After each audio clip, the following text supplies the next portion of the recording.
Selamat sore Pak Cerah Iskra Dono.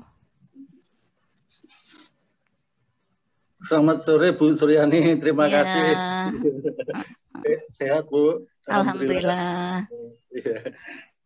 Ya, kita santai sambil belajar nih Pak.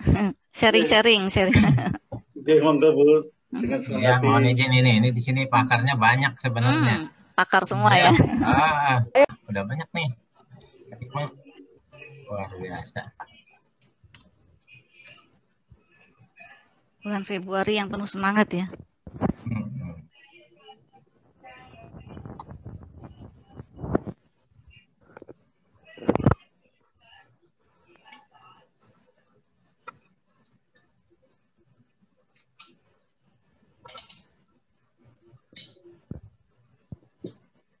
Selamat siang Pak Julian Nugroho.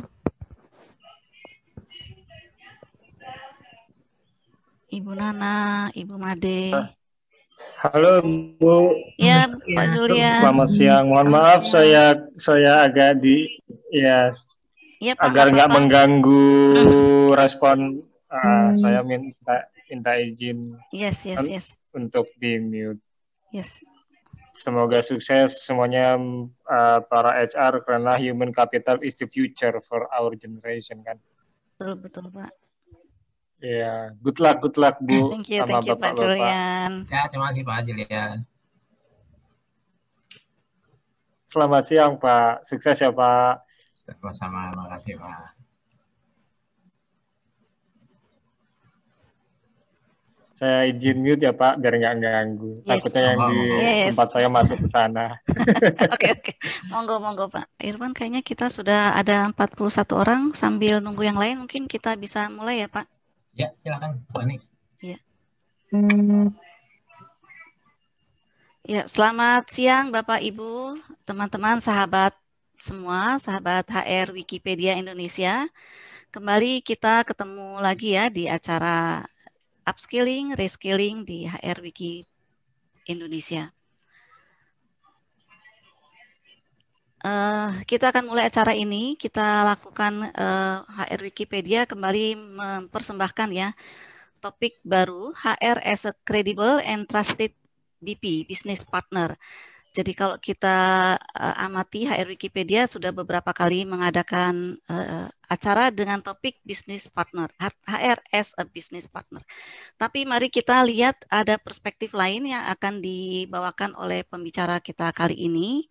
Sebelum kita mulai ke acara, saya akan sampaikan dulu tata tertib umum ya, supaya kita bisa lancar mendengarkan acara ini. Jadi kami mohon sekali para peserta untuk membisukan mikrofon atau mic-nya, jadi di-mute dulu pada saat pembicara akan memaparkan materinya. Kemudian kami menyarankan jika memang memungkinkan untuk mengaktifkan videonya, untuk memberikan apresiasi dan juga ada interaktif dengan pembicara karena pembicara kali ini ingin ada interaksi, tidak menunggu sampai materi diberikan, bisa di tengah-tengah juga boleh menyampaikan opini atau pertanyaan kepada pembicara. Tentunya pertanyaan di chat room juga bisa ditulis at any time kalau memang pas lagi ada presentasi kepikiran untuk bertanya daripada nanti lupa diketik saja di situ. Kemudian ada hal kecil sih, agak sepele, tapi saya biasanya suka anjurkan ya. Jangan lupa menyiapkan minum air putih di depan Anda, karena kita akan melakukan ini selama hampir 2 jam, jadi supaya tidak dehidrasi ya. Dan di akhir acara nanti seperti biasa ada evaluasi, kami mohon untuk diisi, untuk bahan evaluasi dari HR Wikipedia. Baiklah, kita masuk ke sesi perkenalan dengan pembicara. Pembicara kita kali ini adalah seorang pakar HR, juga memiliki spesialisasi di bidang industrial relation, juga spesialisasi lainnya ada keselamatan kerja, dan juga NLP. Beliau sudah malang melintang di dunia HR, baik sebagai konsultan, juga sebagai praktisi, sebagai trainer, dan juga sebagai pimpinan dari sebuah lembaga training. Kita panggilkan pembicara kita kali ini, Bapak Irwansah. Kami persilahkan Pak Irwansah, silakan. Ya, terima kasih Bu Ani. Assalamualaikum warahmatullahi wabarakatuh. Waalaikumsalam. Selamat sore Bapak Ibu sekalian, para pembelajar yang luar biasa. Ya, izin Pak Miki, terima kasih untuk kembali memperkenankan saya untuk berbagi di Wiki HR Wiki gitu ya. Dan luar biasa karena hari ini kita hari Minggu ya, jam segini itu sebenarnya jam yang paling berat gitu. Ya, jam 2 seperti ini di luar sana juga saya di Bogor dari tadi malam hujan terus-menerus, stop sebentar terus hujan lagi gitu ya. Mudah-mudahan tidak mengirimkan air ke Jakarta begitu ya buat teman-teman di Jakarta ya. Dan oke, hari ini kita akan sedikit sama-sama belajar kembali kalau saya katakan. Jadi terima kasih Bu Ani. Bu Ani ini sebenarnya bukan orang baru buat saya ya, karena saya guru seilmu begitu dengan Bu Ani. Kami satu universitas, satu jurusan, satu program studi bahkan, satu kampus begitu ya. Dan sama-sama salah sasaran ini kayaknya ya, salah. Ya, kecebur di tempat yang saat ini gitu, ngurusin sumber daya manusia. Ya, oke, baik. Izin saya share. Jadi sekali lagi teman-teman, karena saya tahu bahwa yang ada di sini adalah para praktisi HRD, ya. Jadi kita langsung diskusi saja. Sekiranya nanti di tengah perjalanan, pada saat saya menyampaikan materi, teman-teman ada hal yang ingin didiskusikan, nanti silahkan disampaikan melalui Bu Ani gitu ya, untuk ini ya, kelancarannya. Izin saya share screen saya dulu.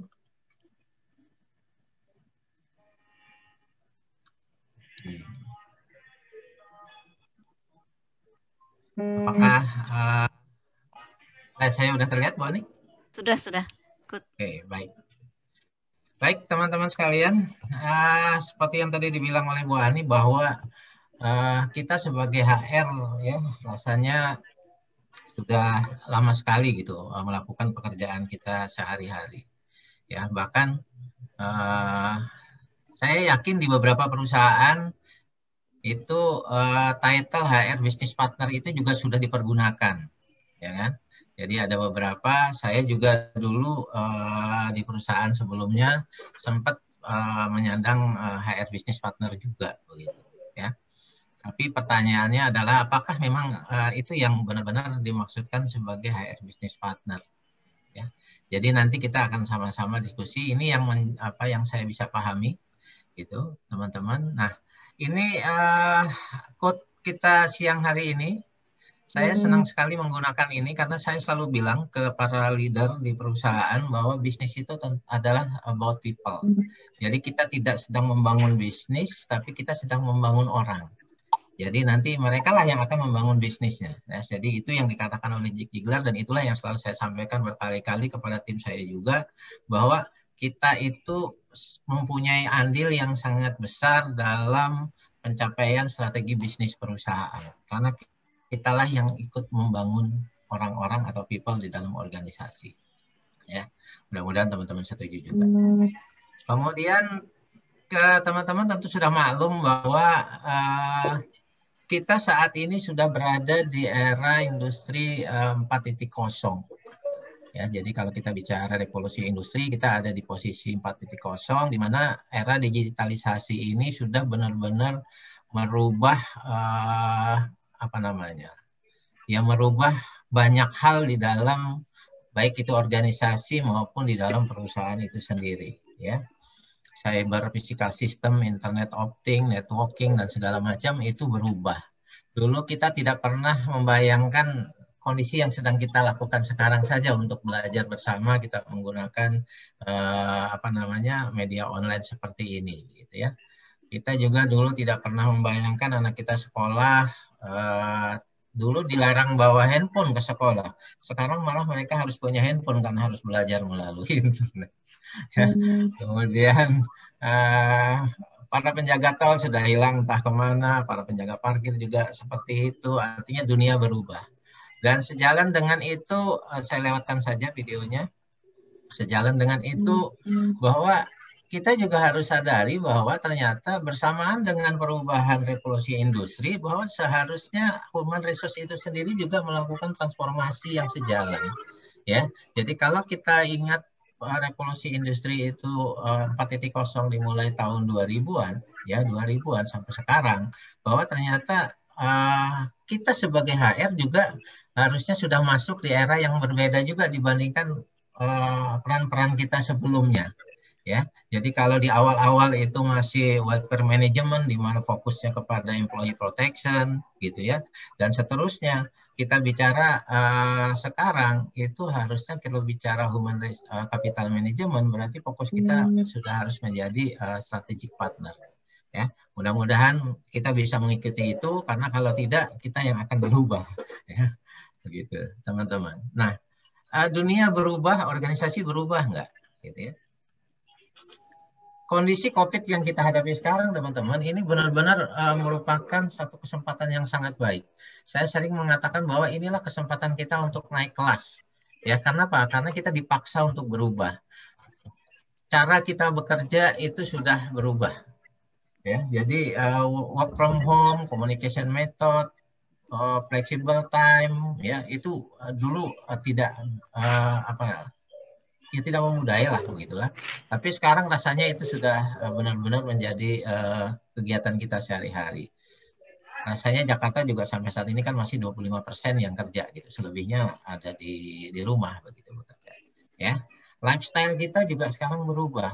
Banyaknya perusahaan yang mengurangi karyawannya, perusahaan tutup dan segala macam, pengangguran segala macam, itu meningkatkan rasa empati kita. Ditambah lagi dengan teman-teman kita yang mungkin terjangkit COVID ini segala macam udah makin mendekat, rasa empati, kebaikan kita ya itu makin meningkat. Ditambah lagi kreativitas di satu sisi juga terus meningkat. Ya, kita tidak pernah bayangkan mungkin kalau teman-teman bisa perhatikan, saya sebut misalnya Pizza Hut saja. Dulu kita nggak pernah bayangkan Pizza Hut jualannya di pinggir jalan, di lampu merah. Bahkan baru-baru ini mereka juga udah mulai keliling komplek untuk mendagangkan jualannya. Ya, mereka harus kreatif. Tujuannya apa? Supaya tetap bisa bertahan di dalam kondisi dunia yang berubah seperti sekarang.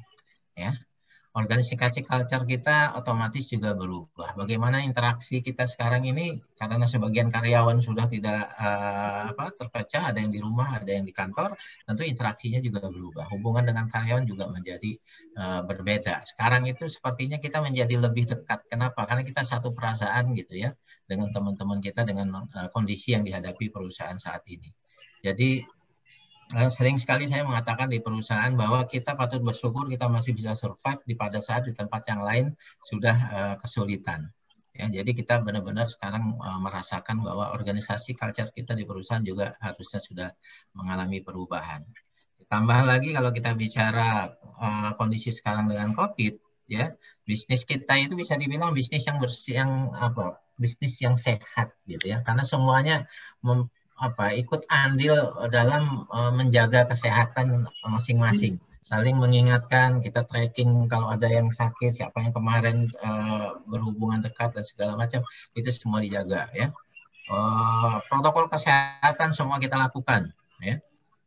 Ya itu tadi karena saya kebetulan di kantor juga sebagai ketua gugus COVID ini.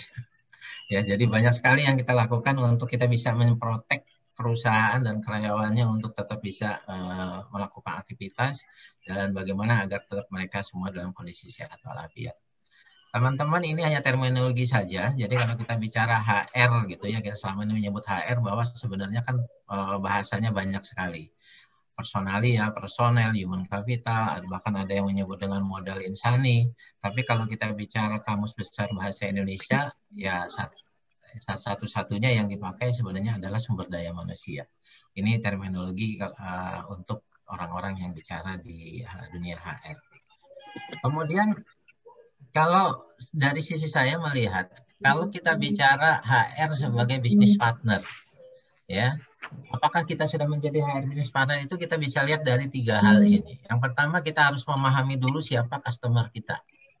Ya, jadi customer kita siapa. Kemudian yang kedua, kita mengenali diri kita sebagai HR itu benar-benar mengenali, nggak cuma hanya kita melakukan apa yang kita jalankan selama ini, tapi juga kita mengenali pandangan dari pihak luar kepada departemen HR. Ya, itu yang kedua. Kemudian yang ketiga tentu saja adalah dengan kondisi yang sekarang berubah ini, maka kompetensi apa saja sih yang harus benar-benar dipunyai, dimiliki oleh tim HR agar kita bisa benar-benar bisa menjadi seorang bisnis partner di perusahaan. Oke, kita mulai dari siapa customer kita. Kalau dilihat dari perspektif external view, ya, maka stakeholder HR itu ada 5. Tapi kalau kita bicara HR business partner itu sebenarnya lebih banyak kita bicaranya pada posisi dengan internal klien kita, ya, atau customer internal. Karena customer sendiri sebagai yang menerima produk atau jasa kita itu adalah salah satu stakeholder, ya kan? Stakeholder yang paling pertama tentu saja adalah karyawan atau employee. Baik karyawan yang ada pada saat sekarang maupun karyawan yang akan datang. Itu sebabnya kita menjalankan fungsi talent management, ya kan? Kita bicara succession dan segala macam. Itu kita sebenarnya membicarakan yang akan datang, siapa yang akan menggantikan, bagaimana kita membranding perusahaan agar ada orang yang masuk. Itu berarti kita bicaranya adalah karyawan di masa yang akan datang.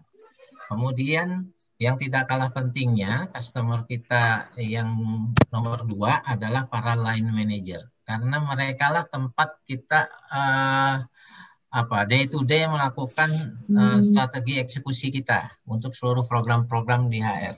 Ya, itu yang harus kita kenali. Jadi yang ketiga adalah customer yang di luar. Kemudian community. Community tentu saja penting kalau kita bicara, karena di mana kita berada di suatu perusahaan, apalagi ada di dalam suatu wilayah, maka reputasi perusahaan itu akan sangat dilihat oleh community. Apakah perusahaan itu baik kepada lingkungan, tidak memberikan dampak lingkungan dan segala macam, begitu ya. Bahkan di beberapa daerah, saya punya beberapa cabang di tempat saya bekerja sekarang, itu benar-benar pada saat pembukaannya kita negosiasinya cukup kuat. Karena permintaan untuk tenaga kerja setempat itu luar biasa besarnya begitu. Ya, belum lagi dengan LSM dan segala macam. Nah, reputasi perusahaan ini penting sekali. Jadi community perlu kita jaga. Karena kalau kita sudah bisa jaga mereka, maka mereka lah yang akan menjaga perusahaan. Terakhir, stakeholder berikutnya adalah investor. Meskipun kita tidak secara langsung berhubungan dengan mereka, tapi kepercayaan mereka bisa akan memberikan kepastian untuk mereka tetap menginvest kepada perusahaan.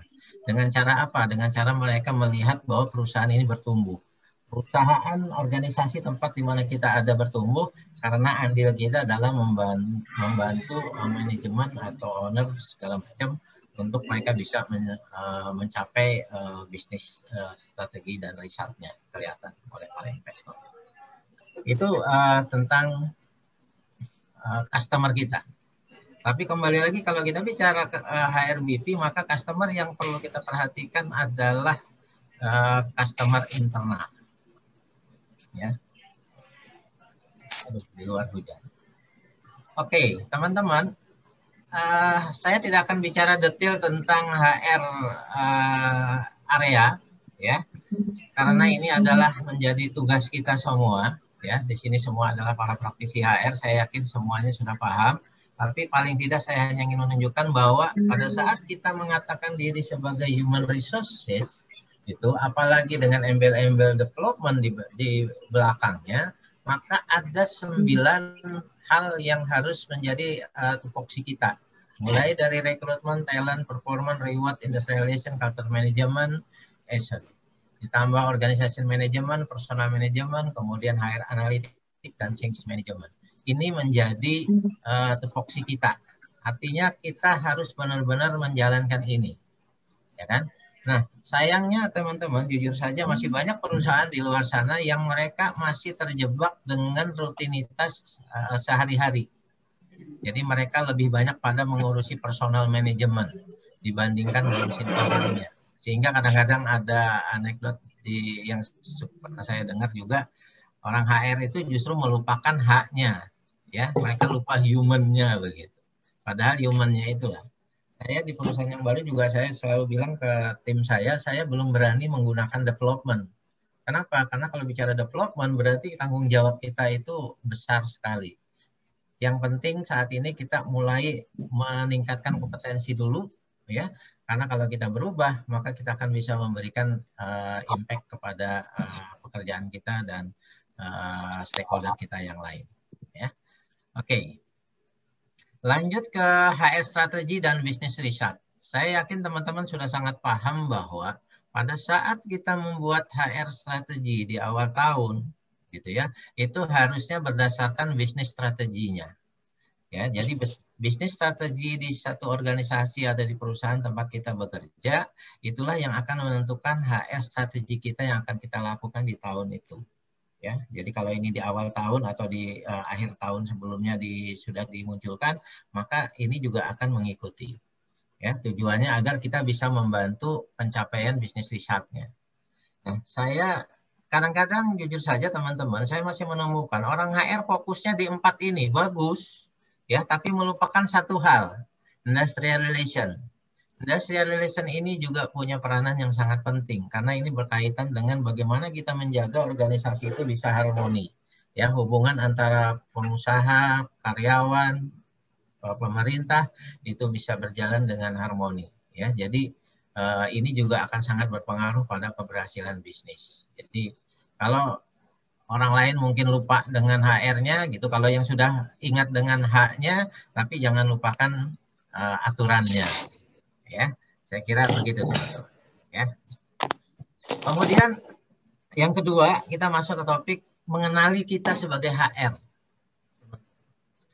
Pada saat kita ingin menjadi seorang partner bisnis yang baik, maka tentunya kita harus tahu dulu ya, kita mengevaluasi diri kita terlebih dahulu begitu. Saya kira samalah. Pada saat kita mau menasihatkan orang untuk berbuat baik, ya kita kembalikan ke diri kita dulu, apakah kita sudah baik juga begitu ya. Jadi jangan sampai kita memberikan nasihat ke anak buah misalnya jangan terlambat, tapi kita sendiri sudah terlambat begitu ya. Nah, ini dari hasil penelitian ya dilakukan saya lupa pada tahun 2014 kalau tidak salah ya, kepada hampir 500 CEO ya. Bagaimana pandangan para manajemen CEO dalam hal ini kepada HR? Yang pertama mereka mengatakan orang HR itu tidak paham bisnis. Ada 118 responden mengatakan begitu. Orang HR tidak paham bisnisnya. 155 itu mengatakan HR operation itu mengganggu. Ya. Jadi ngeganggu kerjaan yang lain, lagi sibuk kerja digangguin sama HR gitu, suruh ngasih formulir lah, isi itulah apa segala macam begitu ya. Kita minta training. Kemudian menghabiskan waktu, ya selalu ngabisin waktu. Mereka lagi sibuk produksi, kita minta untuk training gitu ya, salah satunya juga 159. Kemudian HR itu sering berprasangka ya, trade prejudice gitu, 163 orang ya. Dan ini juga cukup banyak. 184 mengatakan bahwa para top manajemen itu HR itu terlalu birokratif. Ya, birokrasi banget, nggak sensitif sayang. Ya, nah apakah benar seperti itu? Ya, itu hasil survei. Ya, kita akan kembalikan kepada diri kita masing-masing. Nah, yang berikutnya, yang tentu saja ini menjadi miris buat kita bahwa HR ternyata dianggap tidak value added. Saya sering kalau katakan kalau HR dianggap tidak perlu edit, ya sudah nggak perlu ada HR gitu, ya, gitu. Keberadaan kita dianggap nggak ada, gitu, nggak perlu, gitu, ya. Nah, apakah memang seperti itu? Tapi inilah hasil pandangan para CEO, teman-teman. Dan yang terakhir adalah mereka mengatakan HR itu cost-nya terlalu tinggi. Benar nggak ya? Kayaknya benar juga sih. Gitu ya. Kenapa? Setiap tahun kita naik gaji, upah minimum naik gitu ya, meskipun sekarang mungkin enggak gitu ya. Benefit, bonus dan segala macam, belum seragam, makan, dan lain-lain lah. Kos kita memang cukup tinggi, ya seperti itu. Nah itu pandangan para CEO teman-teman, ya. Nah bagaimana dengan pandangannya? Jadi pandangan CEO tadi ternyata juga ditambah dengan ternyata orang HR sendiri memandang dirinya. teman-teman. Ternyata HR sendiri itu tidak sepenuhnya percaya bahwa mereka itu bisa mendriving bisnis gitu ya, memberikan impact kepada perusahaan. Ya, jadi mereka sendiri, kita sebagai orang HR mungkin gitu juga nggak percaya, masih belum percaya diri. Karena ternyata baru ada 20% yang mereka benar-benar melakukan planning untuk kebutuhan perusahaan di masa yang akan datang. Baru 20% teman-teman. Berarti ada 80-nya lagi kemana gitu kan. 22% itu sudah confident bahwa mereka sudah mulai beradaptasi untuk memenuhi kebutuhan karyawan dengan baik. Ya. Kemudian 28% itu sudah sangat confident bahwa mereka bekerja dengan efisien. Ya. 28 tapi. Dan yang terakhir 30%. 30% ini mereka strongly believe bahwa mereka itu sudah menyuarakan keputusan bisnis. Bahwa apa yang mereka lakukan itu benar-benar berimpact kepada perusahaan. Tapi teman-teman, kalau kita lihat angkanya yang hanya 30%, berarti 70%-nya itu masih tidak percaya diri. Ya kan? Nah, ini tantangan buat kita semua, teman-teman. Ya, jadi kalau dari sisi CEO, pimpinan tertinggi tadi juga mengatakan seperti itu, pandangannya sekarang dari sisi kita sendiri sebagai praktisi HR juga ternyata belum banyak yang mempunyai confidence yang cukup untuk meyakinkan bahwa mereka itu adalah partner bisnis, gitu ya, teman-teman. Ini kerjasama kita. Ditambah lagi teman-teman, Watson and White itu pernah melakukan survei di Europe, Middle East, dan Asia, ya, itu ternyata menemukan hanya 15% aktivitas HR yang benar-benar berpengaruh, ya, terhadap strategic intervention bisnis. Jadi baru 15%, kecil sekali ini. Ya, ini tantangan kembali lagi buat kita. Ya. Oke. Ini sebagai gambaran saja bahwa kembali lagi kita harus ingat bahwa semuanya sudah berubah, ya. Jadi otomatis kita sendiri juga harus menyesuaikan, ya. Era kita sekarang sudah ada di era globalisasi tahun 2000-an. Artinya kita harusnya sudah benar-benar menjadi HR strategik, ya. Karena kalau kita masih di posisi personal management berarti kita masih ngurusin administrasi fokusnya. Kemudian mindset kita juga masih tradisional, gitu, ya, masih lebih pada menginginkan compliance, ya, kepatuhan pada aturan, skop aktivitasnya terbatas. Kemudian kadang-kadang kita lebih berspesialisasi fungsi, ya. Di HR manajemen sebenarnya sudah mulai kita berubah di era tahun 1980 sampai 90 itu kita sudah mulai ke HR manajemen di mana administratif fokusnya sudah mulai ditingkatkan. Kita udah lebih perluas. Support function kita juga sudah mulai. Saya pernah di divisi saya dulu, saya pernah membuat dalam satu organisasi, saya buat 2 HRBP untuk masing-masing departemen. Ya, kita sudah mulai. Kita sudah mulai mengurangi reaktif dan mulai proaktif. Kemudian untuk HR strategik tentu saja disinilah fungsi kita sebagai business partner. Kita fokus kepada value added. Aktivitas kita harus sudah mulai ke sana. Kemudian lebih proaktif dan multidisciplinary. Ya. Nah, kaitannya dengan ke depan, ya.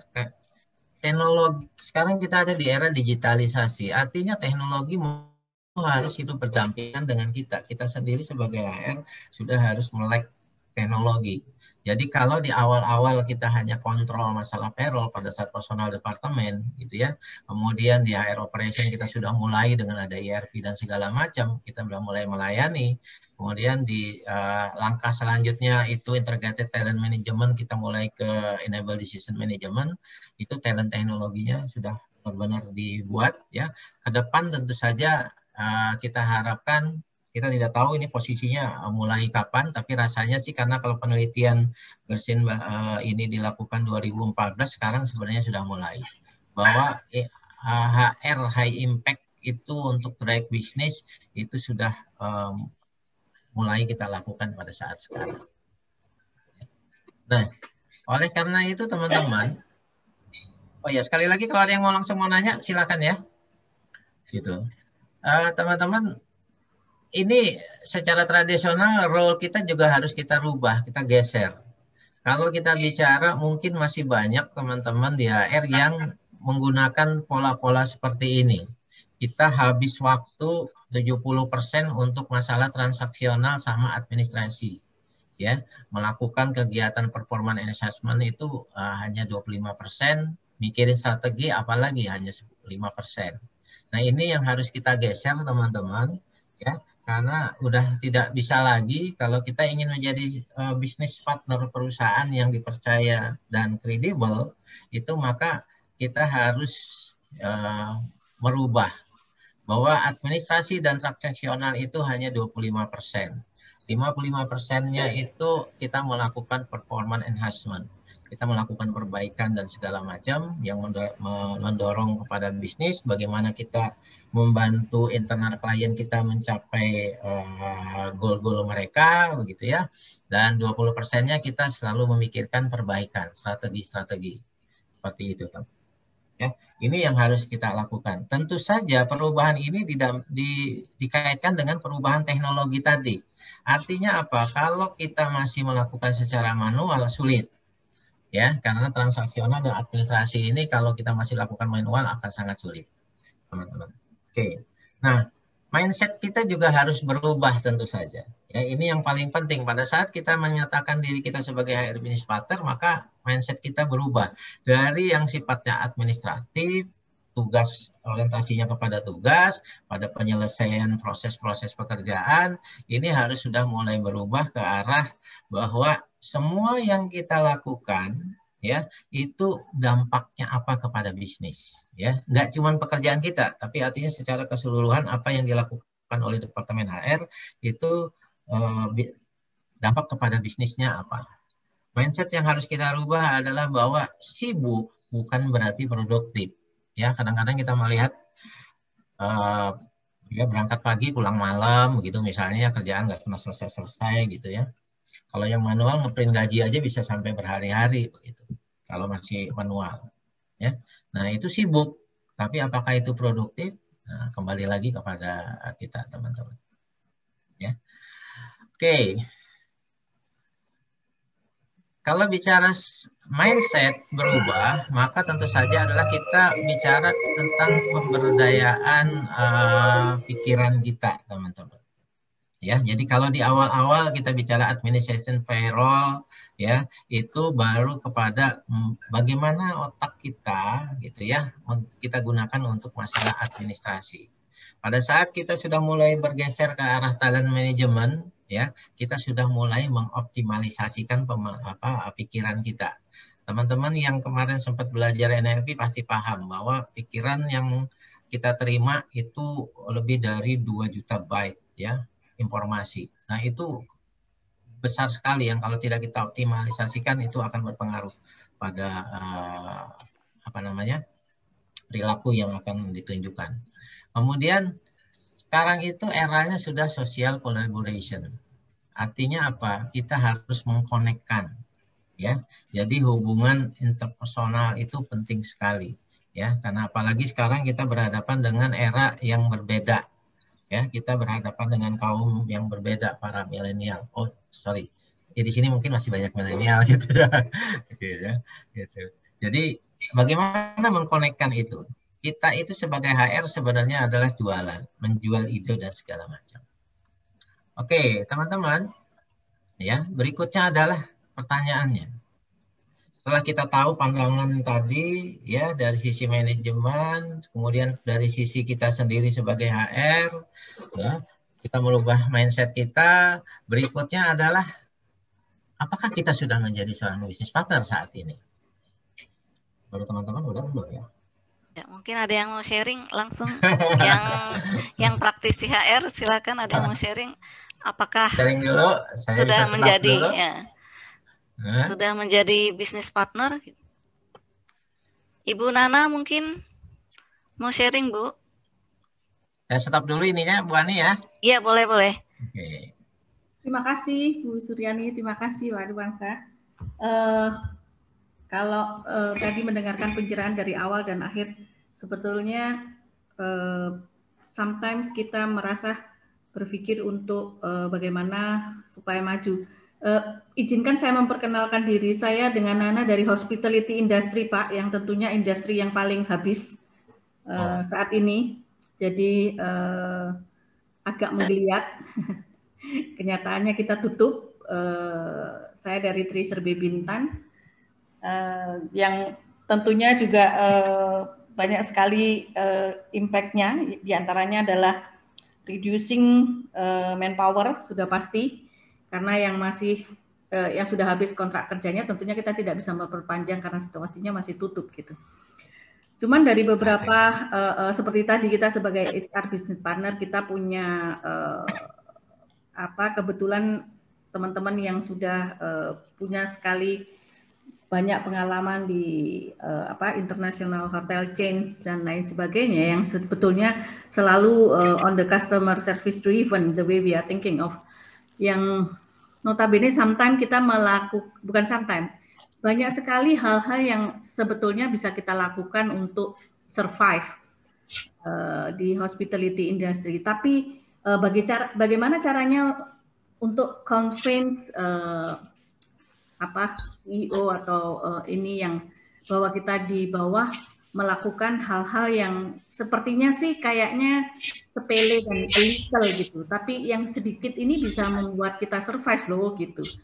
So itu yang kepingin saya sharekan gitu, karena kan kebetulan kan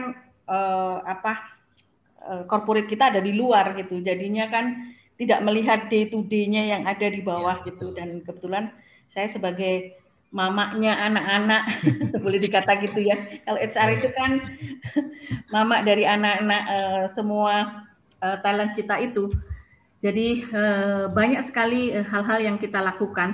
Sampai-sampai kadang-kadang kita melakukan, mohon maaf, membuat decision yang kita tanpa minta approval gitu. Selama itu tidak ada cost kita lakukan gitu. Kita maximize dengan semua yang kita punyai gitu. Which is end up with tidak tremendous, but at least ada number, ada amount yang bisa ditunjukkan loh, ini loh angkanya gitu. Seperti itu umpamanya, seperti itu. Nah, hal-hal yang seperti ini yang saya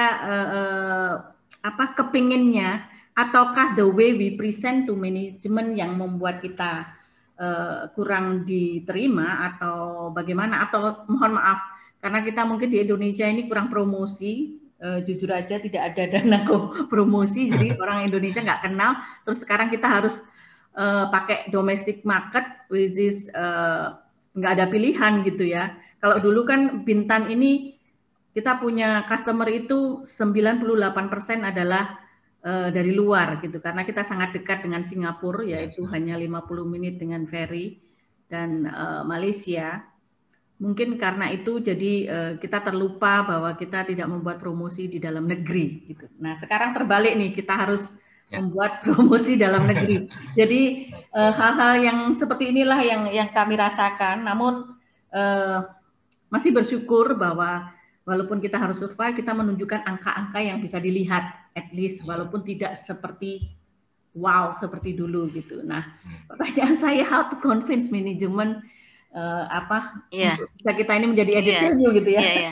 Sudah, pokoknya udah babak belur ya ngurusin di bawah ya Bu ya. Iya betul. Itu kalau di convert sama rupiah sudah menyelamatkan dan sebagainya. Tapi apakah pihak manajemen tahu nih sejauh mana kita sudah sumbangsihnya gitu ya? Itu di mana bisnis partnernya, apakah pihak manajemen mengenali gitu ya? Ya betul. Terima kasih dibantu Ibu Suryani. Ya, thank you Bu Nana sharingnya. Pak Irwan, mungkin mau kasih perspektif buat atau insight buat kita semua juga Pak. Ya, ini fenomena hampir mirip nih, HR seperti itu kayaknya udah kerja keras.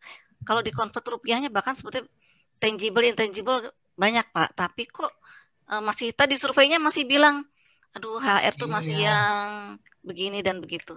Betul ya, jadi seakan-akan kerja kita itu sepertinya nggak dianggap Bu ya. memang ada beberapa hal. Jadi yang pertama memang tentu saja adalah itu tadi. Pertama adalah seberapa kita mengenali katakanlah kalau di perusahaan berarti orang-orang yang mengambil decision, ya kan? Karena kalau kita ingin dipercaya berarti satu yang kita harus lakukan adalah kita dekat, ya kan? Jadi kalau selama ini mungkin kita baru sebatas dekatnya itu reporting, itu tentu saja mungkin akan berbeda dengan kedekatan di saat yang lain, gitu ya. Nah, jadi kalau kita bicara trust itu kan tidak dengan sendirinya bisa terjadi begitu saja, ya kan?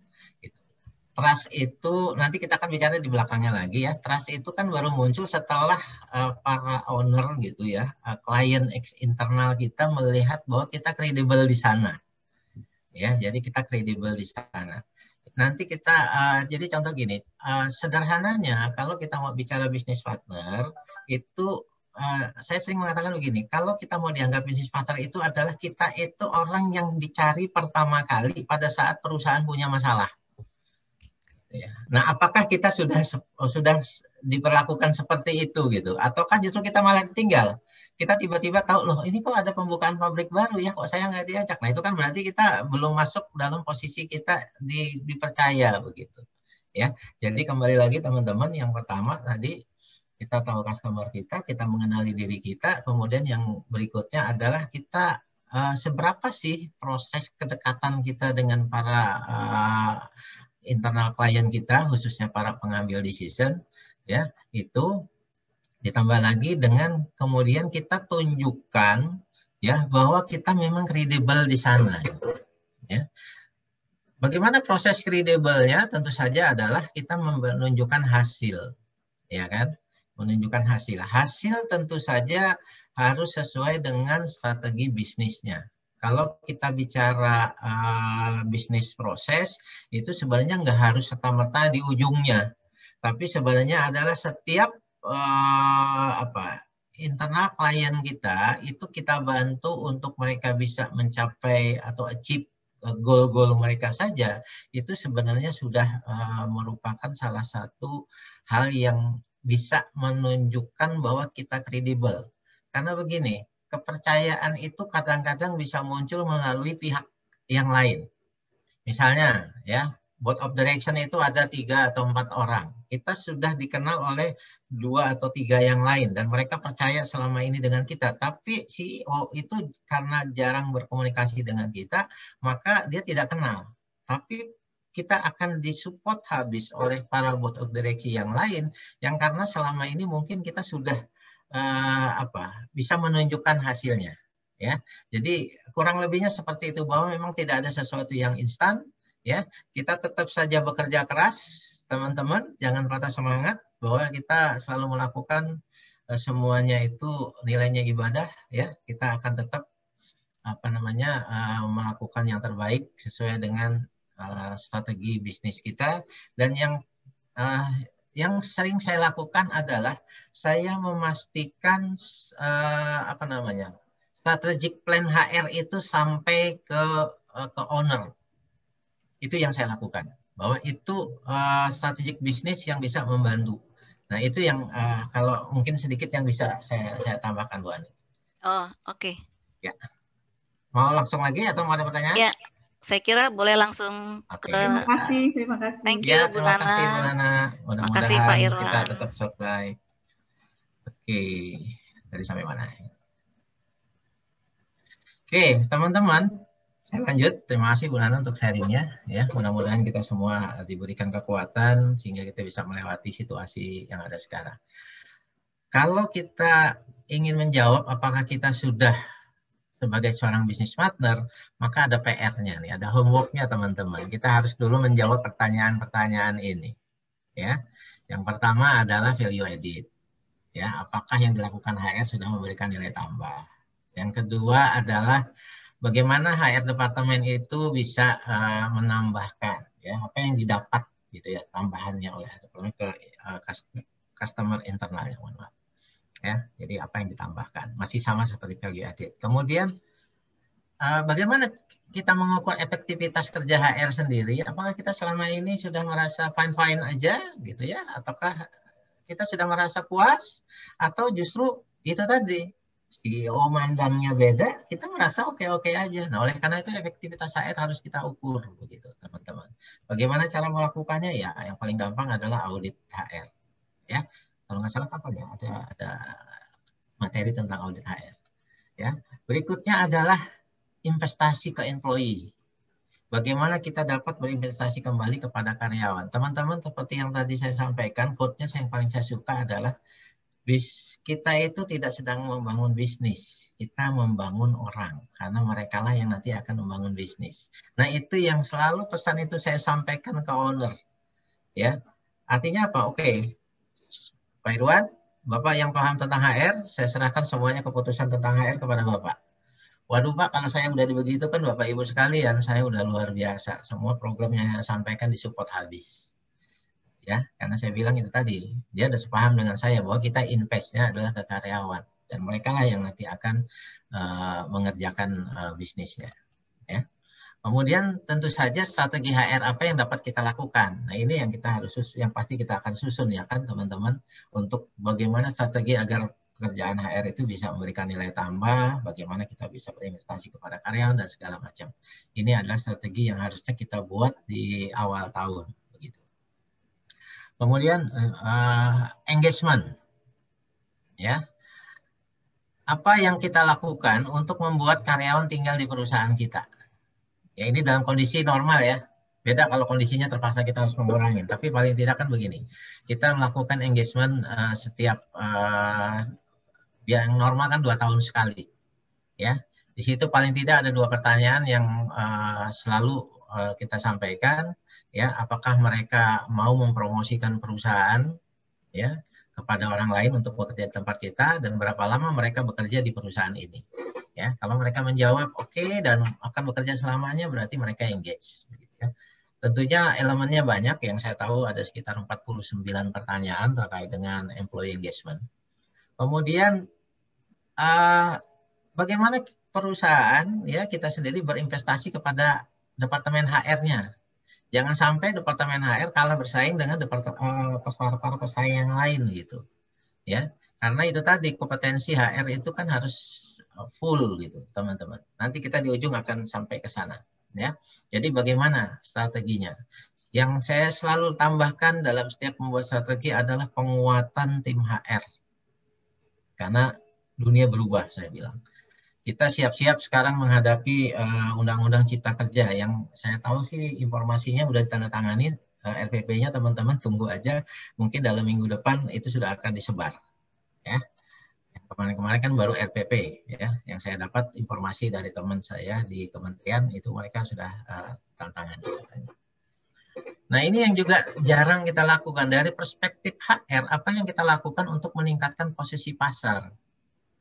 Kan nggak kebayang ya orang HR ngurusin share market begitu. Apa sih yang bisa kita bantu? Yang kita bantu tentu saja adalah menguatkan skill-skill para sales dan segala macam. Ya, itu yang bisa kita lakukan. Change, ya, perubahan terbaik apa yang kita siapkan dalam masa depan. Nah itu tadi yang tadi Mbak Nana bilang barangkali, ya, kan kita nggak pernah menyangka nih COVID ini datang gitu ya. Ternyata semuanya berubah teman-teman, ya. Mungkin masa depan itu seperti itu. Kita dulu nggak pernah menduga masa depan ini seperti yang sekarang. Ternyata perubahannya cepat banget. Maka dari sekarang kita harus siapkan perubahan terbaik apa yang bisa kita lakukan, ya. Dalam hal menyiapkan karyawan, menyiapkan strategi di HR dan segala macam. Karena pada prinsipnya tiap HR itu adalah bisnis partner, teman-teman. Ya, contoh, kalau kita bicara rekrutmen, maka kita harus selalu menganggap, ya, berpikiran berapa banyak sih penjualan yang hilang ketika kita tidak bisa memilih kandidat yang tepat, atau kita belum bisa memberikan kandidat. Itu sebabnya setiap rekrutmen punya target kan, itu berapa hari sih kita harus capai, ya. Misalnya kurang dari 45 hari gitu ya, itu rekrutmen, maka posisi itu sudah harus terisi, ya, seperti itu. Karena kita bicara kalau semakin lambat, maka dari sisi bisnis ada yang hilang. Kalau kita bicara orang sales berarti berjualan. Gitu. Begitu juga dan yang lainnya, posisi lain. Dari sisi talent management, teman-teman, kenapa kita harus melakukan talent management yang benar-benar sesuai dengan aturan dan kebutuhannya? Itu tujuannya adalah pada saat kita menempatkan seseorang, ya katakanlah ada promosi karena ada sales manager yang resign, ternyata yang kita promosikan ini jauh lebih baik. Ya kan berarti apa? Berarti talent management yang kita lakukan tepat, maka mungkin lebih bagus begitu. Karena ternyata orang yang kita gantikan ini benar-benar produktif gitu ya. Sales yang dihasilkannya luar biasa begitu. Itu bicara talent. Contoh yang lain adalah compensation and benefit. Ya, hati-hati sekali kalau bicara compensation and benefit memang. Tapi di era sekarang di mana tadi kita bicara teknologi berubah, kita masuk di era digitalisasi dan segala macam, kita sudah harus mulai kreatif gitu ya dengan inovasi dan segala macam. Maka pada saat kita menerapkan kompensasi kepada tim kreatif itu juga harus hati-hati. Jangan sampai kita salah menempatkan sehingga nanti mereka tidak bisa mengeluarkan kondisi terbaik mereka untuk memberikan improvement di dalam perusahaan. Ya, jadi kalau kita salah dalam hal ini, itu efeknya adalah terhadap bisnis. Industrial relation tentu saja teman-teman pasti sangat paham, begitu ya. Produktivitas itu akan ditentukan ya dari kondisi di lapangan. Kalau ada yang protes, ada yang demo, mogok, dan segala macam, ya itu tentu saja akan berdampak kepada perusahaan. Jadi pada dasarnya teman-teman, kita itu sekarang itu sebenarnya sudah menjadi business partner. Hanya apakah dalam setiap program yang kita buat, setiap pekerjaan yang ada di 9 areanya HR tadi, itu sudah benar-benar kita kaitkan dengan pencapaian bisnis. Nah ini yang perlu kita jawab sama-sama. HR thinking mungkin saya skip saja. Intinya adalah pada saat kita bicara HR thinking proses, kita harus tahu kondisinya. Sehingga kemudian di luar sana seperti apa yang bisa kita lakukan, bagaimana meng-align-kan manajemen dengan people, dan seterusnya. Ya, kita harus selalu berpikir seperti itu. Itu sebabnya mindset kita harus kita rubah. Strategi itu harus lebih banyak. Jadi kadang-kadang saya juga berpikir saya itu kerjanya apa ya, karena saya kerjanya cuma ngelamun aja gitu ya, mikirin sebenarnya si orang ngeliatnya ngelamun. Ya, gitu ya. Tiba-tiba ada satu program yang mereka tidak duga-duga sebelumnya. Oke, ini kita sudah sangat kenal teman-teman bahwa kalau kita bicara role modelnya dari URIS, ya, bahwa area business partner itu kan harus menguasai 4 hal ini areanya, role model, strategic partner, change agent, employee champion, sama administrative expert. Ya, jadi yuk kita sama-sama begitu ya untuk meningkatkan kompetensi dan kapabilitas kita dalam hal 4 area ini. Karena disinilah nanti kita akan benar-benar bisa dianggap untuk menjadi seorang partner bisnis. Ya. Nah, kalau bicaranya yang 4 tadi, maka kompetensi apa? Kita masuk ke kompetensi. Ya, sekarang kompetensi apa yang harus kita miliki? Ini adalah kompetensi-kompetensi yang harus kita miliki. Jadi mau tidak mau, kembali lagi, dan saya sangat senang sekali karena di HR Wiki juga udah beberapa kali membahas tentang HR Business Partner, ya tentunya tujuannya adalah untuk kita sama-sama meningkatkan kompetensi kita, meningkatkan upgrade skill kita, begitu ya. Tujuannya itu tadi, ya bahwa kita memang harus capable untuk kita bisa menjadi kredibel, ya. Nah, kelemahannya orang HR katanya itu adalah dalam hal analisis, ya. Sementara tadi itu kan salah satunya ada HR analisis. Untuk bisa HR analisis itu ada 7 task dan kompetensi yang harus kita miliki, ya. Jadi 7 hal ini mulai dari business acumen sendiri tentu saja ya sampai kepada global dan cultural awareness-nya kita harus paham apa sih yang terjadi di dunia sana gitu ya. Seperti itu. Kalau HR expertise tentu saja ini sudah menjadi kewajiban kita secara expert gitu teman-teman ya. Jadi ini yang kita perlu terus tingkatkan teman-teman. Nah, saya akan sedikit membantu teman-teman karena saya kan di dalam NLP ya.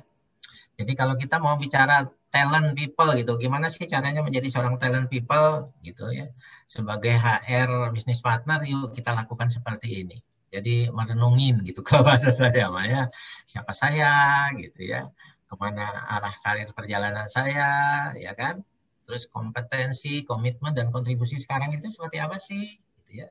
Dan kalau di NLP kita harus selalu bicaranya desire, ya. Yang diharapkan itu seperti apa kompetensinya, komitmennya seperti apa, kontribusi apa yang diharapkan. Nah, kita kan tadi udah tahu nih kontribusinya HR menurut para CEO seperti apa, gitu ya. Oleh karena itu, yang berikutnya kalau kita sudah tahu, karena kita juga tahu kondisi kita sekarang, ya sama seperti kita melakukan TNA, kita mengisi gap-nya seperti apa. Nah, kita lakukan saat ini dengan kita sama-sama belajar, ini sebenarnya adalah salah satu cara untuk kita mengisi gap, teman-teman. Ya. Kemudian kalau kita sudah tahu, kita juga harus mencari sumber motivasi apa sih gitu ya. Dari mana sih sumber motivasi yang bisa menguatkan kita untuk terus berkembang, untuk kita benar-benar bisa menjadi seorang HR yang dipercaya. Ya, yang kredibel dan trust tadi itu. Ya, kita cari sumber motivasinya. Katakanlah sumber motivasinya keluarga. Itu tentu saja bisa kita lakukan, ya. Kemudian karena kita bicara NLP, ini bicara pikiran, maka visualisasikan. Ya, contoh paling gampang adalah foto keluarga ada di depan, gitu ya, depan di meja, gitu kan. Itu kan sumber visualisasi yang akan terus memotivasi kita. Kalau saya nggak jadi HR business partner yang baik, nanti keluarga saya bagaimana? Karena itu. Kita ulang terus-menerus keinginan kita tadi, siapakah sayanya, dan kita evaluasi dari waktu ke waktu, ya, sambil kemudian kita melakukan apa yang sudah kita rencanakan. Jadi kalau bicaranya di NLP itu ada neurological level. Saya pernah sampaikan teman-teman, ini adalah salah satu proses untuk bisa dilakukan untuk coaching juga, begitu ya, untuk kita jadi coaching. Modeling gitu ya, ini kalau kita bicara NLP kita bisa menggunakan tool ini salah satunya.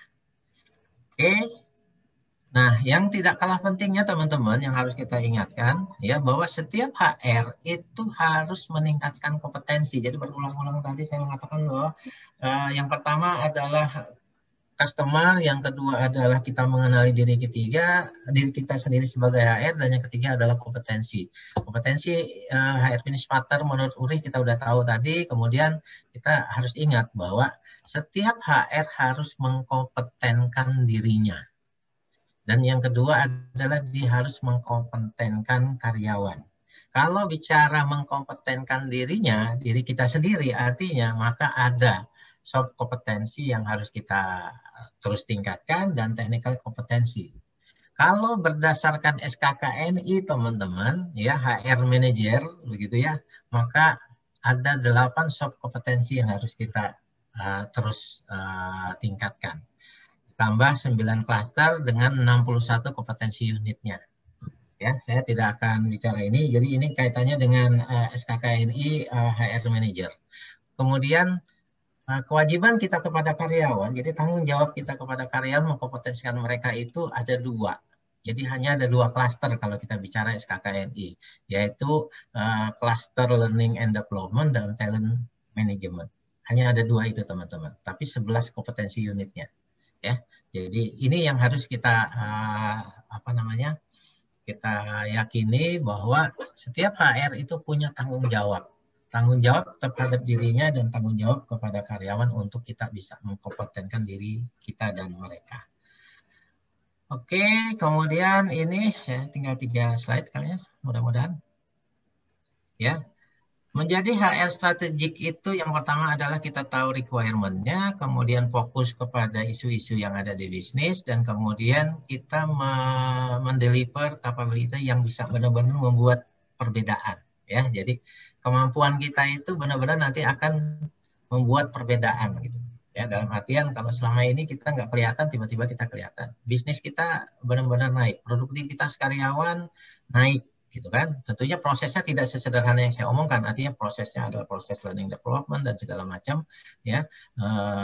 Performance management ada di sana, termasuk di dalamnya industrial relation penerapannya untuk menjaga harmoni, maka kita bisa mendeliver sesuatu yang benar-benar berbeda. Inilah nanti kita benar-benar akan dikatakan untuk bisa menjadi seorang HR strategic business partner. Oke, sorry ini foto saya sering muncul ya. Narsis. Nggak nemu fotonya nih gitu ya. Ya, ini yang kita akan lakukan teman-teman. Gimana sih caranya untuk kita bisa meningkatkan skill dan karir kita? Tidak ada cara lain teman-teman selain kita edukasi. Ya, pendidikan itu penting sekali. Belajar menulis, saya sudah mulai menulis di LinkedIn gitu ya. Kemudian kita sering berbicara, termasuk berbicara seperti ini, menggunakan asosiasi dan seminar, ya kan, untuk kita mendapatkan insight-insight baru. Kemudian mulai berspesialisasi boleh gitu ya. Kalau selama ini kita generalis gitu ya, kita mulai spesialisasi. Kalaupun harus pindah ada opportunity yang lain juga, kalau memang arahnya tadi yang kita bilang saya seperti apa, itu sih boleh-boleh aja, karena kita yang menentukan karir kita. Tim kita harus kita mulai fungsikan mereka sebagai cross functional team, ya. Mereka harus bisa. Kemudian jangan lupa juga kita juga harus tetap menjaga atau memperhatikan isu-isu yang berkembang sekarang, ya. Jadi seperti tadi saya bilang, Undang-Undang Cipta Kerja itu sudah berlaku, RPP-nya juga setahu saya sudah ditandatangan, ya, tinggal didistribusikan. Ya, kebetulan saya kan dari Apindo teman-teman, jadi di grup kami itu sudah terupdate gitu ya. Jadi tinggal sedikit lagi itu akan disebar ke, nggak jauh dari apa yang terjadi dengan RPP kemarin. Dan tidak ada salahnya juga kalau kita mengambil sertifikasi. Karena kan suka tidak suka SE tentang kewajiban sertifikasi untuk HR itu kan sudah diterbitkan. Terlepas dari pro kontra ya. Tapi saya melihatnya begini. Dengan adanya SE itu maka para HR dipaksa untuk di-assess. Itu yang saya suka. Jadi kita nggak merasa kita itu sudah bisa gitu ya. Dengan di-assess kita jadi tahu gap-nya kita. Kan tadi ada salah satu cara untuk menjadi talent itu adalah kita harus tahu gap-nya. Jadi get certification menurut saya tidak ada salahnya. Ya, oke, ini yang terakhir dan listener kita hari ini teman-teman, tetaplah menjadi proaktif, jangan reaktif. Kemudian pastikan kita mengenali customer kita dan bisnis kita teman-teman. Dan kerjakan pekerjaan rumah kita yang banyak tadi, menjawab pertanyaan yang itu ya, gitu. Kita tinggal kembalikan kepada diri kita sendiri, belajar dari yang lain, ya, dan concise and clear, ya. Jadi pastikan kita mendapatkan semua informasinya jelas, ya, termasuk dengan isu-isu yang ada sekarang, get involved di HR organisasi, dan kemudian, ya, kalau memang harus move seperti saya bilang tadi, silahkan saja dan pastikan kita melakukannya, tapi yakinkan diri kita bahwa kita tidak bisa mengerjakannya sendiri. Ya, itu yang namanya teamwork kan. Katanya teamwork itu apa ya? Lebih banyak hasilnya ya kalau kita bersama-sama. Saya kira begitu Bu Ani. Ini videonya perlu disetelin nggak ya? Iya, boleh lah. Oke, kita nonton sama teman-teman. Iya, nobar sebentar. Cuman sebentar ini ya. Kalau nggak salah cuma 2 menit. Oke. Supaya kita tahu masa depan itu seperti apa. Mohon izin buat teman-teman yang sudah pernah melihat. Ini real teman-teman. Ya. Kebayang perusahaan yang sudah tidak menggunakan karyawan. Mobil di pertambangan yang tidak ada supirnya. Petani juga udah nggak perlu harus ngerjakan sendiri. Ya. Peternak nggak perlu harus meras sendiri. Bahkan bikin rumah sekarang nggak perlu tukang.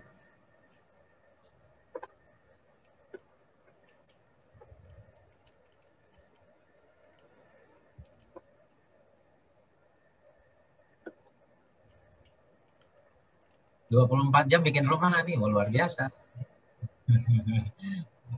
Ya, tuh tukangnya kalah tuh masang bata. Presisi ya. Presisi banget. Ya, transportasi tanpa supir. Masya Allah.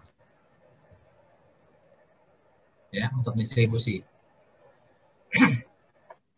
Amazon karyawannya 0.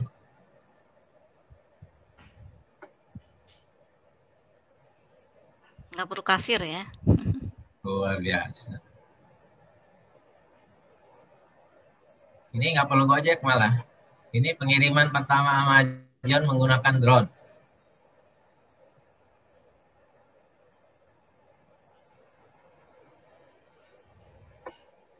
Ya, ini sudah banyak, kita order sendiri ya, tapi kalau ini bikin minuman sendiri mah beda. Ya kan? McDonald sudah mulai. Dokter kayaknya tahun-tahun berikutnya katanya nggak laku nih. Ya. Robotik semua yang melakukan. Yang operasi robotik ya.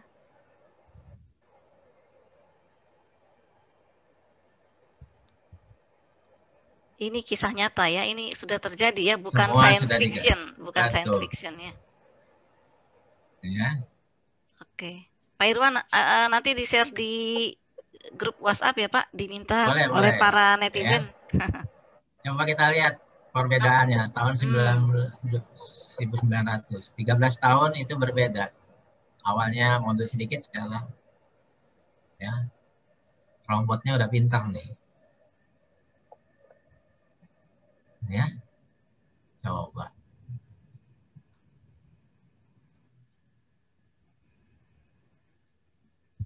Oke, saya kira itu.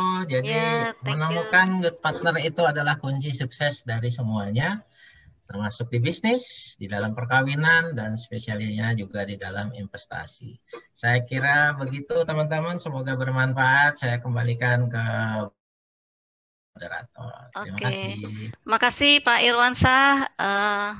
Terima kasih banget sharing insight-nya atas kredibel dan trusted tadi ya, business partner. Itu yang harus kita tuju jadi desired state-nya. Sudah banyak yang nanya nih Pak Irwan. Wow. Boleh Ibu Ika bisa buka video dan unmute, silahkan Bu, di-deliver langsung pertanyaannya. Mau unek-unek nih kayaknya Bu Ika. Ya, selamat siang Pak Irwan. Selamat siang Bu Ika. Pak Irwan, ini kita mau tanya, ada perwakilan sih dari teman. Jadi ada seorang HR manager. Ya. Kebetulan saya sih karyawan biasa, saya bidangnya bukan di HR, tapi ngurusin mengenai quality management system. Di quality management system itu kan sangat penting pemberdayaan karyawan. Betul. Ya kan? Jadi karyawan engagement, karyawan involvement untuk mencapai sasaran yang diharapkan para stakeholder. Ya.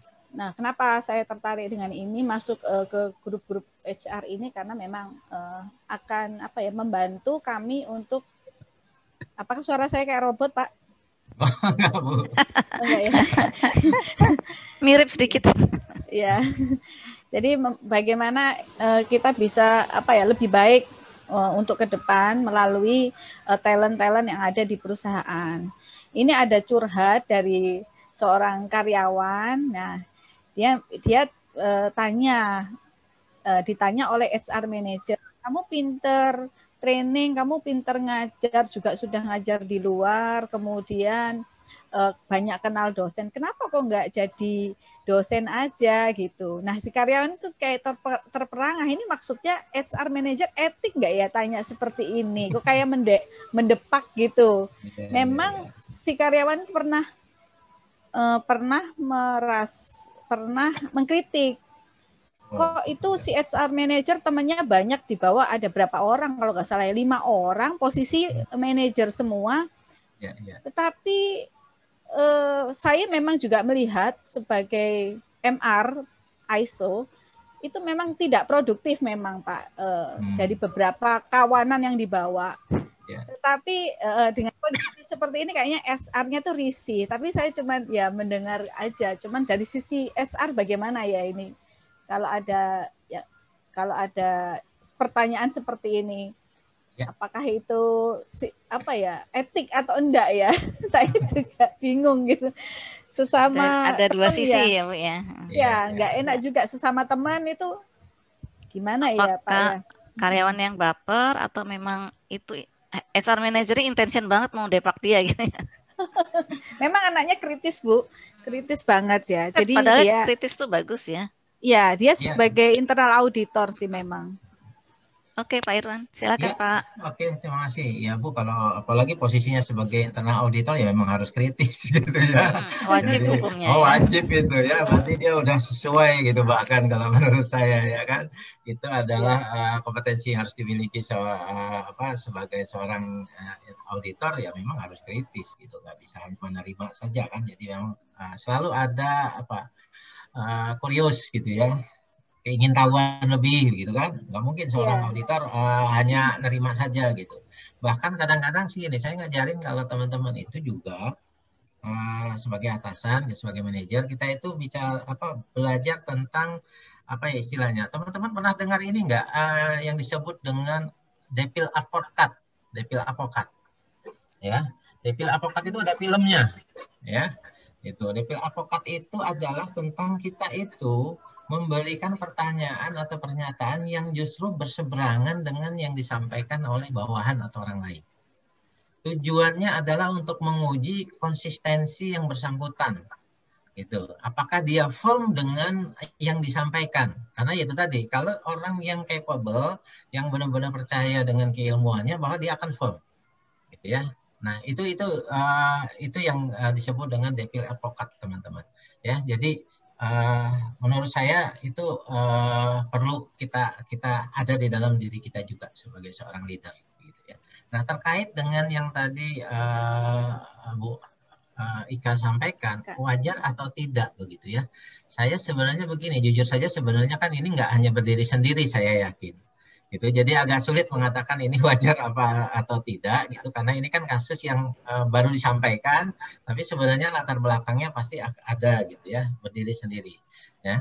Selama yang bersangkutan masih fine-fine saja dan kemudian prestasi kerjanya juga tidak berubah dengan pernyataan si HR manager tadi, berarti si HR manager tadi juga sebenarnya dia nggak membawa ke dalam, dia masih profesional dalam artian pada saat melakukan penilaian pekerjaan segala macam dia tetap konsisten dengan job hasil dari si karyawan yang bersangkutan.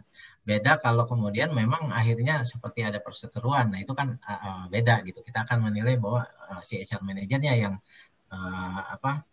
kita bilang ya tidak seharusnya dia melakukan hal yang seperti itu. Jadi saya kira begitu Mbak Eka, selama yang bersangkutan atau si karyawan tadi itu secara organisasi dia juga masih fine saja, penilaiannya juga baik saja, dia juga tidak diganggu. Tapi gini Pak, ya gimana Mbak Eka?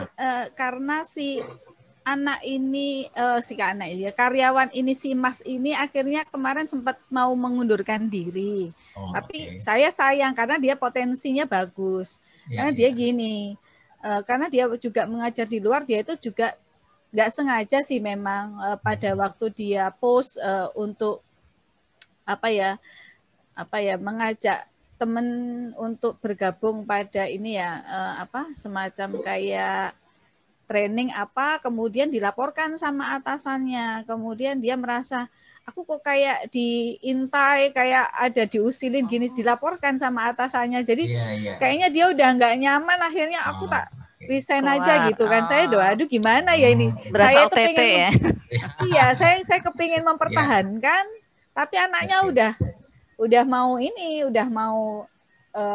menyudahi hubungan ke perusahaan. Jadi saya sayang dengan kompetensi internal auditor ini Pak gitu Pak. Gimana ya, saya harus gimana kayak gitu. Kalau menurut saya begini Bu Ika, jadi gini, sebenarnya kan yang paling berperan itu adalah atasan langsungnya gitu ya. Kalau dari sisi saya selalu begini, kalau ada karyawan yang mengundurkan diri, saya akan tanya dulu atasannya ya, ada masalah atau tidak. Karena kan selama ini orang-orang HR kan suka punya istilah gini, orang meninggalkan perusahaan itu bukan karena dia meninggalkan perusahaan, tapi karena dia meninggalkan atasan, ya kan? Nah, kalau dalam kasus ini kan berbeda, atasannya justru mempertahankan, gitu ya. Jadi harusnya tinggal kita sebagai atasan yang menguatkan, begitu ya, menguatkan. Toh yang memberikan penilaian adalah atasan, gitu ya.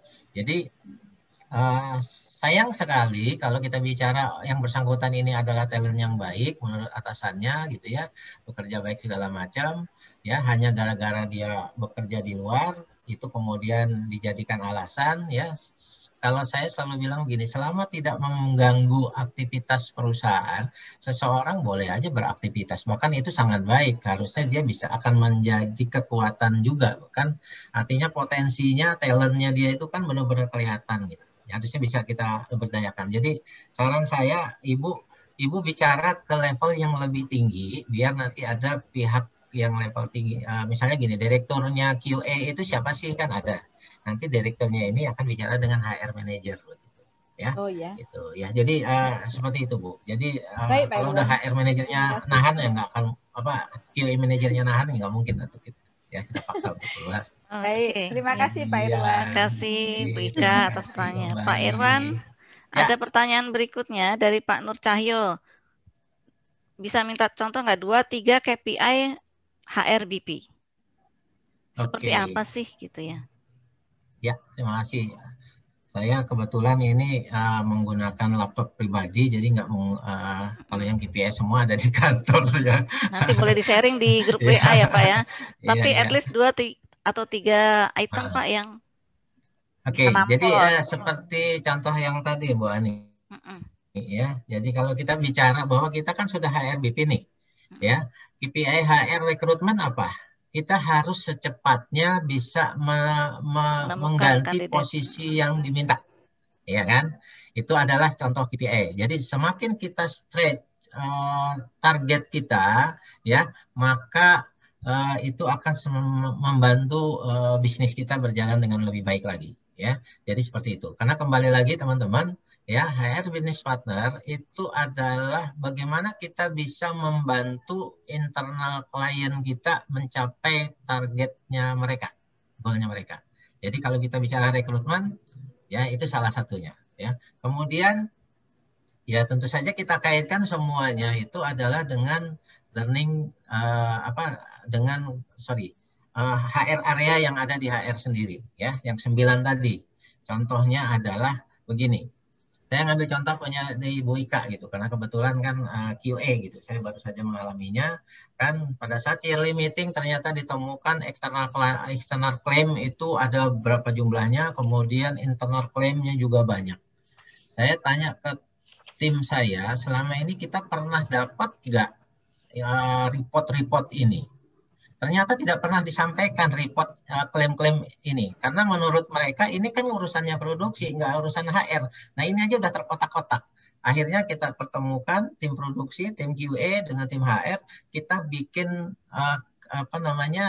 strategic planning yang sama, ya, terkait dengan bagaimana HR bisa membantu menurunkan klaim eksternal dan internal, ya. Jadi kita tentukan misalnya kalau memang dari contoh klaim itu kan kita bisa turunkan lagi dia dari mana? Apakah karena faktor orang, faktor bahan, kemudian faktor mesin dan sebagainya, ya. Dari sana kita lihat, kita paretokan mana yang terbesar. Dari situlah kemudian kita bikin sasaran mutunya HR adalah misalnya kita bikin training khusus untuk produksi sekian jam. Nah itu contoh-contoh KPI yang langsung gitu, ya. Jadi bisa kita lakukan. Saya kira begitu Bu Ani, 2 contohnya dulu. Oke, ya Pak. Terima kasih Pak Irwan, Pak Gunadi, Pak Nur Cahyo, oke ya Pak ya. Ya, kita next pertanyaannya Pak Gunadi, Pak Irwan. Bukan pertanyaan sih. Pak Gunadi boleh speak up, Pak? Unmute? Ya, baik. Silakan.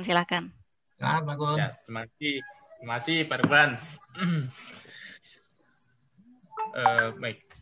Jadi tadi kan kita sudah Bapak sudah insight ya, dari kondisi future itu akan ada kemungkinan sebagian besar pekerjaan yang biasa dilakukan oleh kita ya, Indonesia akan di take over oleh robotik gitu ya. Dan itu sudah terjadi pada beberapa perusahaan besar ya, Amazon, kemudian ada beberapa perusahaan lah yang sudah Bapak tunjukkan tadi ya. Caterpillar juga begitu ya. Terus bagaimana peranan manusia Pak ya? Kemudian nanti siapa yang jadi pembelinya? Apakah dengan demikian otomatis kan daya beli masyarakat akan turun drastis? karena kehilangan pekerjaan. Kan tidak mungkin semua orang kelarnya mempunyai kemampuan di bidang IT gitu, Pak. Itu pandangan saya sih, Pak. Gimana pandangan Bapak, Pak? Ya, oke. Terima kasih Pak Gun. Jadi begini, kalau kita bicara, apa yang tadi Bapak sampaikan memang tidak salah kalau kita bicara dari sisi, apa namanya, serangan teknologi di dalam industri.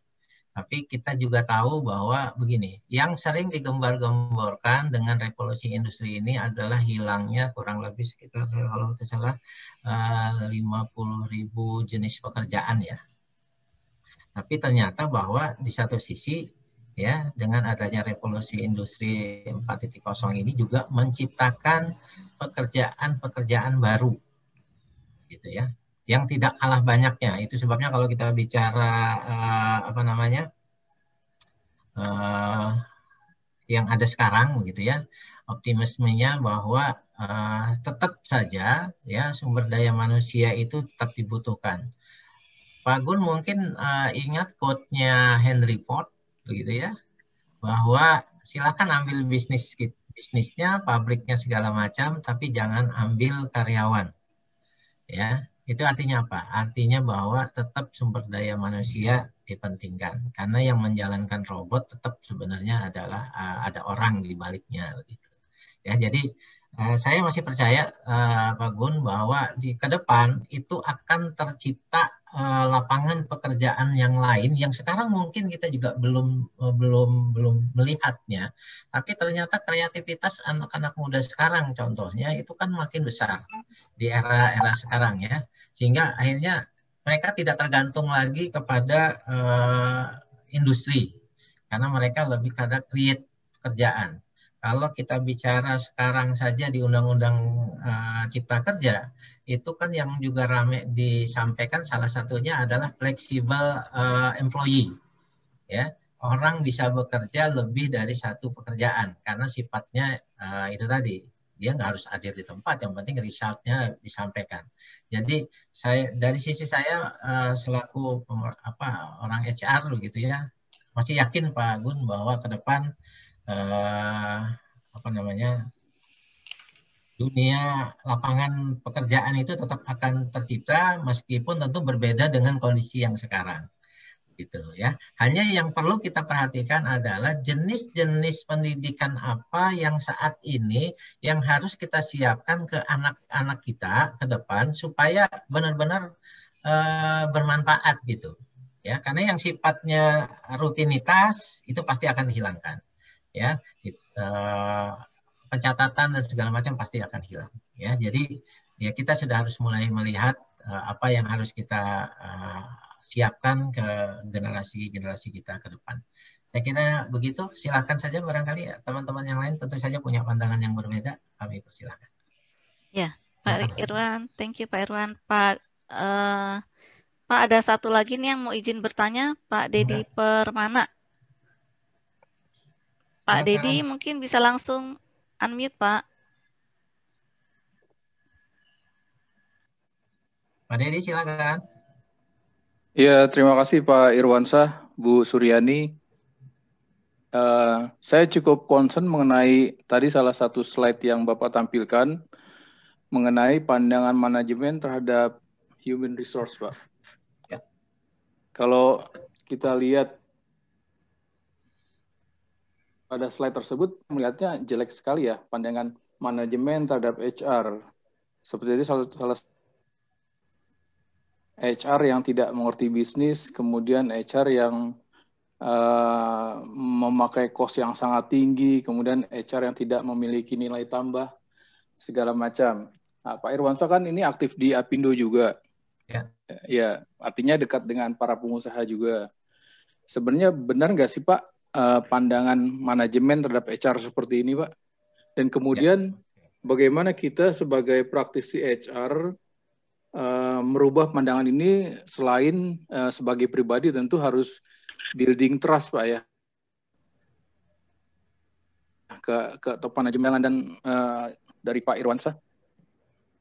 Ya, silakan Pak Irwan terima meminta kasih, tanggapan ya. Ya, jadi memang kalau kita lihat hasil survei tadi memang miris ya. Jadi dari Yang tadi aja, yang berikutnya juga, bahwa ternyata hanya ada 15% aktivitas HR yang benar-benar berkaitan dengan intervensi bisnis gitu ya. Itu diambil oleh Watson White kepada 500 HR direktur di Eropa, Middle East, dan Asia.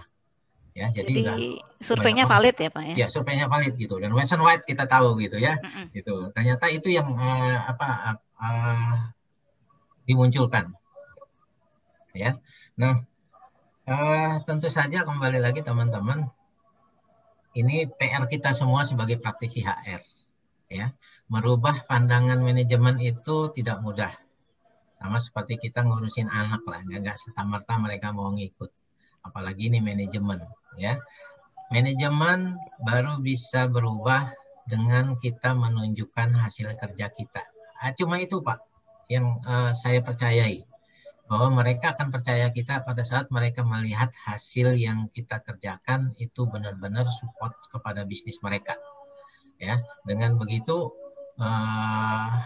kita akan bisa merubah. Nah, kalau Bapak nanya kepada saya secara pribadi, benar nggak sih gitu ya, pandangan itu?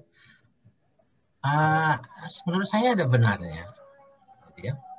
Artinya dari pengalaman saya 25 tahun bekerja di multinasional, kemudian sebagai konsultan, saya juga membantu beberapa perusahaan. Memang saya menemukan banyak sekali perusahaan yang HR-nya lemah. Ya, mereka lebih banyak mengurusi administrasi. Ya, jadi itu contohnya, Pak. Kemudian kalau kita mau lihat lagi juga, ya, lihat aja perusahaan kita, Pak. Kira-kira, ya, ini pertanyaan saya kepada teman-teman, karena di perusahaan saya udah bisa tahu jawabannya, ya. Di beberapa perusahaan saya yang sebelumnya juga sama, gitu ya. Bicara suksesi, gitu ya. Berapa banyak HR direktur di sebuah perusahaan yang bisa menjadi CEO? Mana yang lebih berpeluang, ya, direktur marketing dengan finance director, ya, dibandingkan HR direktur yang menjadi CEO? Gimana Bu Ani? HR yang belakangan ya Pak. Ya kan? Nah itu saja teman-teman ya.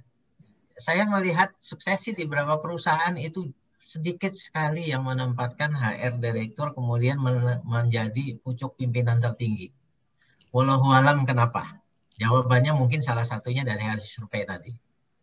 Saya kira begitu Pak Gun. Jadi insya Allah nanti di tim kami di Apindo memang juga selalu berkomunikasi dengan pemerintah karena mereka adalah mitra kami begitu ya, dalam beberapa kesempatan termasuk masalah peraturan perundangan dan segala macam, memang usulan-usulannya kan juga selalu disampaikan dengan kami di Apindo. Dan kita selalu menunjukkan bahwa HR, jadi gini, kadang-kadang kalau bicara di Apindo itu yang muncul itu memang HR, ya. Pemilik perusahaan malah jarang sekali muncul, gitu. Ya, jadi disitulah kesempatan kami menunjukkan bahwa ya kitalah sebagai HR yang memang harus bisa membantu termasuk dalam yang memberikan saran terhadap hadirnya sebuah peraturan perundangan. Ya. Nah, di situ kalau kita kemudian berhasil, kemudian kita komunikasikan ke tim manajemen, maka saya yakin pandangan manajemen akan sedikit berubah kepada HR. Saya kira begitu, Pak Dedi, mudah-mudahan menjawab. Silakan Bu Ani. Ya, Pak Dedi, terima kasih Pak atas pertanyaannya. Bapak Ibu. Ya, terima kasih Pak Irwansyah. Thank you Pak Dedi. Tadi ada Pak Nur Sakti yang memberikan opininya terhadap pertanyaan Bu Ika. Terima kasih Pak Nur Sakti. Opininya bersama dengan Pak Irwan tadi ya, kalau ada karyawan punya pekerjaan di luar bisa dipandang dari perspektif yang berbeda bahwa itu bisa dimanfaatkan sebagai employer branding gitu ya, tergantung peraturan perusahaannya gitu ya. Bapak Ibu ada lagi yang mau sharing opini atau mau bertanya ke Pak Irwan? Oke. Kalau tidak maka kita sudah habis di penghujung acara. Mungkin bisa minta tolong di on-kan videonya, kita narsis bentar. Jangan cuma saya doang.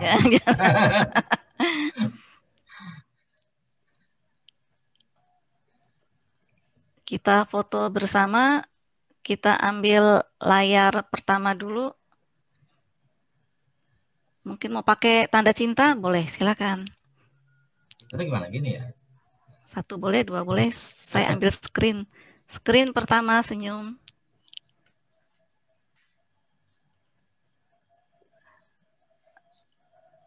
Kemudian sebentar. Berikutnya. Ya. Terima kasih. Terima kasih Bapak Ibu semua. Sampai jumpa di acara Wikipedia selanjutnya. Pak Irwansyah, terima kasih atas tausiahnya, atas sharingnya. Sampai berjumpa. Terima kasih teman-teman semua, Bapak Ibu. Thank you. Terima kasih. Ini nanti fotonya dibagi ya? Iya, Pak. Ya. Oke, Pak Miki, saya izin live karena kebetulan sudah azan. Oke. Thank you, Ya, Pak Miki. Assalamualaikum Ya, teman-teman Waalaikumsalam. semuanya. Terima kasih.